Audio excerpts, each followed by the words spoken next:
In this episode we're gonna take a look into one IVO video where he made quite a huge mistake when talking about inductors. So this video is called Efficient Electric Impulse Generation, and about that mistake that could explain his statements in other videos, how he actually understand how inductor works. But I'm not sure. Probably he do it deliberately, or maybe he truly doesn't understand it. You can share your thoughts in comments below. So let's gonna watch the video. Nikola Tesla used impulses for his advanced research into electricity. So almost in every video he mentions Nikola Tesla and how his experiments are super awesome, and our scientific field have missed this incredible technology. So I will not watch all full length of this video. I will throw a link in description, but I'll just skip a bit ahead where he is starting to talk about schematic. Is the fastest option for this. And by placing two silicon carbide MOSFETs in series, I double the voltage capability, which makes me able to produce 3500 volt impulses. And I already published this circuit in another video. These MOSFETs always have an internal body diode, which we will use to create the impulses very efficiently. A regular NPN transistor can also be used to create impulses, except with a lower voltage due to the transistor limitations. A reed switch is also a good option, as it can handle high voltages, but it is limited in its switching speed. Since these do not have... That's a bad choice. Maybe you can use the relays then also. Where was it? Okay, a little back. I had experience in a previous company where I worked.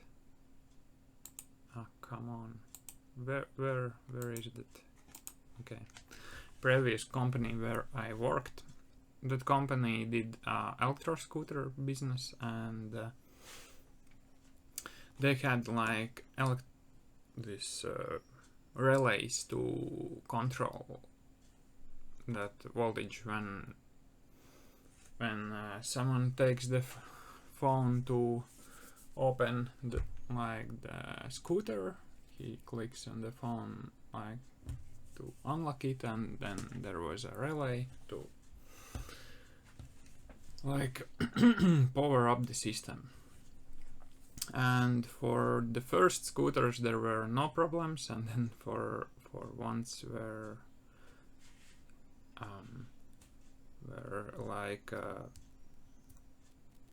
buck converters who lowered the voltage to 12 volts, if I remembered correctly, and there arise problems due to inrush currents because there were capacitors, and those actually wore down those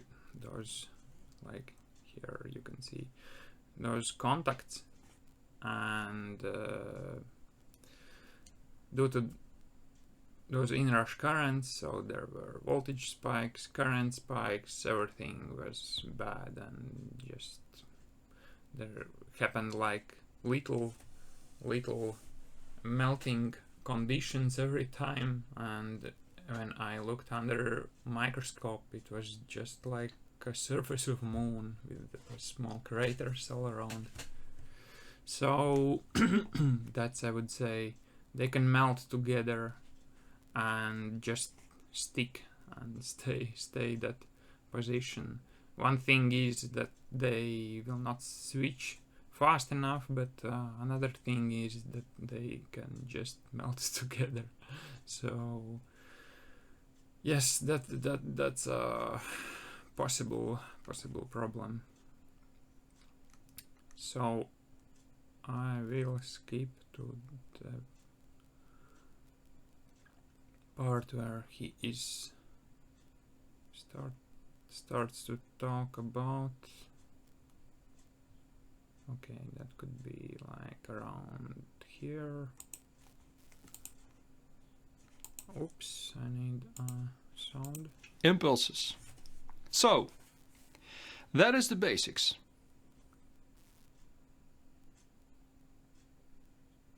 But if you don't use a battery but a power supply that can't handle those impulses, then we need to protect it. To do this, we need to add a diode and a capacitor. The diode is placed in series with the positive voltage supply. And since the impulse energy is very fast, we need an extra fast diode to block it. A MERV 440 diode is able to do this. And the capacitor is placed with one leg between the diode and the MOSFET, and the other leg to ground. The positive energy from the coil that passes up through the body diode of the MOSFET is now blocked by the fast diode and will charge up the capacitor. So you see the big problem here. So actually, okay, I will place full screen for now. What he claims is that when you close this switch, that there will be some kind of potential and it will like discharge back. And that's not how coils work, man. And okay, I will explain it. So let's take an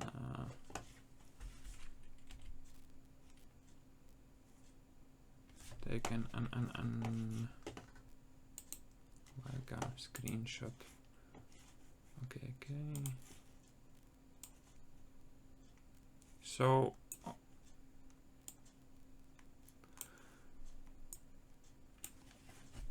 I will make adjustments around like this. This will be okay. So the first, like when the switch is opened, that voltage is like suppressed on that coil. The positive side will be here and the negative side will be here, and that's for a coil. And current will flow in this direction. So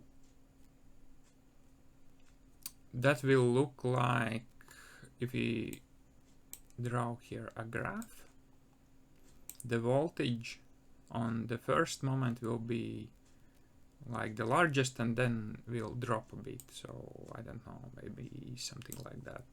That's an example. This is voltage. And the current will be opposite, like on the first moment, like in theory it will be 0, and then it will just kind of climb up and reach some kind of point.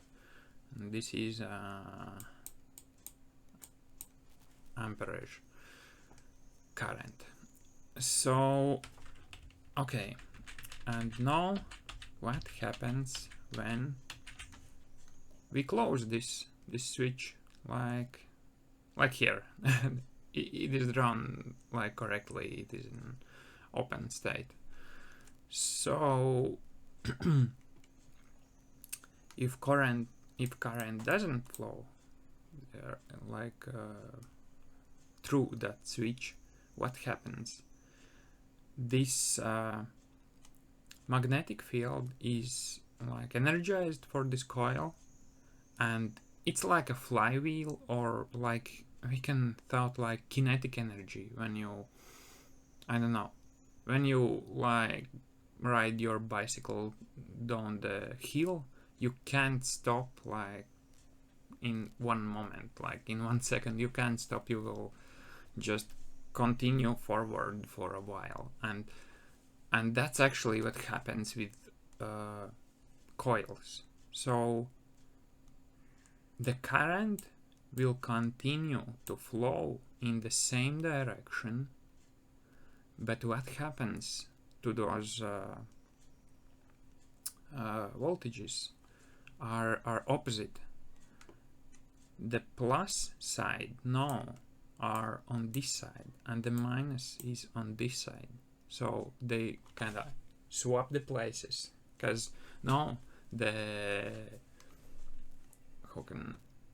this is like a current source, so this will now act as separate source. So it wants to make a loop, like to equalize those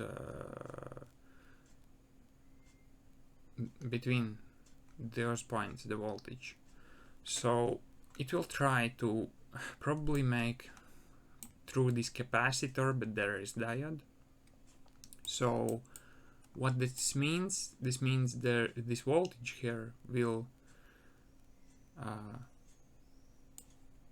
have a spike, some kind of spike. But what I see here, it will actually not go like here, but it will go through, maybe, I don't know, maybe through that power source or something.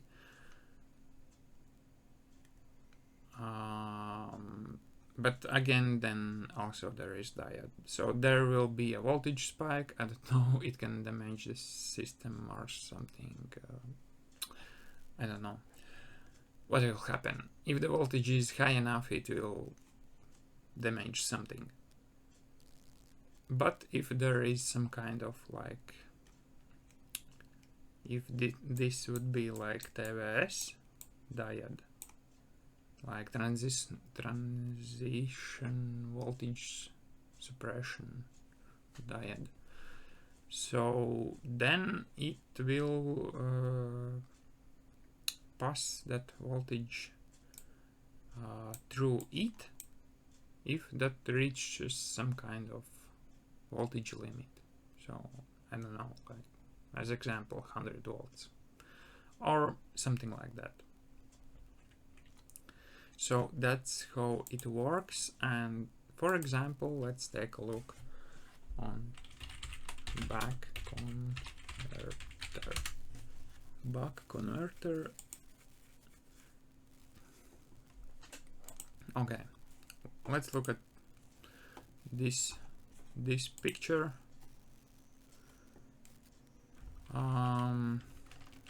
Okay, I will do the same. So we can see the larger picture.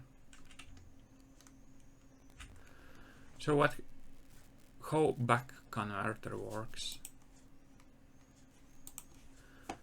When this is opened, the current, oops, let's make it a bit smaller. The current flows here. It will charge this capacitor and then go to load and go back. This is when this is open, like on state. Then look what happens when we close it in the off state. Then here will be plus side and there will be minus side.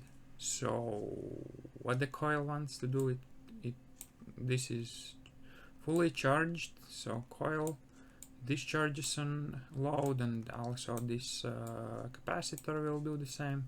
So the coil wants to make its own loop, and here is a feedback feedback diode. It is due to this coil, so it can make its own loop. It goes through the diode and back, and that's how it equalizes its potential between those ends. And if there wouldn't be this diode, then there would be like huge voltage spike. And this is same how works electric motors. Okay, here you can see also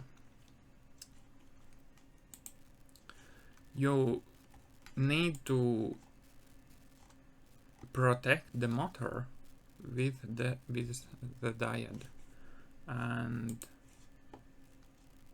that's the same story. There is an inductor inside, so when you disconnect the power source, it will try to equalize itself. So there can be huge voltage spike, or it can just like discharge through the diode.